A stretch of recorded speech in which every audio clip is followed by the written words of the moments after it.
Sì, per me è una novità assoluta.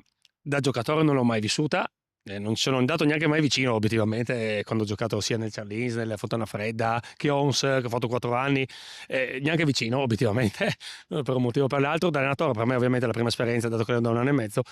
E insomma, come si approccia? Si approccia cercando di fare le cose per bene, con la mentalità che ho portato, che avevo da giocatore e che ho portato da allenatore, cercando di fare le cose per bene, cercando di curare i dettagli che abbiamo visto in questi giorni, che vedremo stasera, che vedremo domani mattina. E insomma, niente, con la testa giusta, pronti a giocare una partita importante contro un avversario di assoluto livello. Insomma, Ogni finale ha la sua storia, no? Sono state tutte diverse. Non so questa come sarà, però voglio dire che, come diceva giustamente il mister, è importante prepararla bene, preparare la squadra a livello di mentalità, di atteggiamento.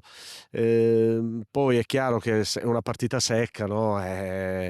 Io mi auguro onestamente che tutti si possano divertire, che sia uno spettacolo e tutto qua, ecco. Una cosa molto bella, emozionante poter essere qui, c'è la grande soddisfazione sicuramente per il percorso fatto che ci ha portato, che ci porterà domenica a giocarci questa finale, e adesso cerchiamo di godercela al meglio, perché dico così perché poi insomma naturalmente c'è la voglia di vincerla e c'è l'emozione. Adesso godiamoci questi momenti qui, siamo contenti, e poi naturalmente però domenica cercheremo anche di concludere il percorso fatto nel migliore dei modi. Vedere adesso in questo momento fa tanto piacere, e fa piacere per tutto il lavoro fatto, no? È stato un percorso incredibile, difficile, con tanta passione, con tanta cuore.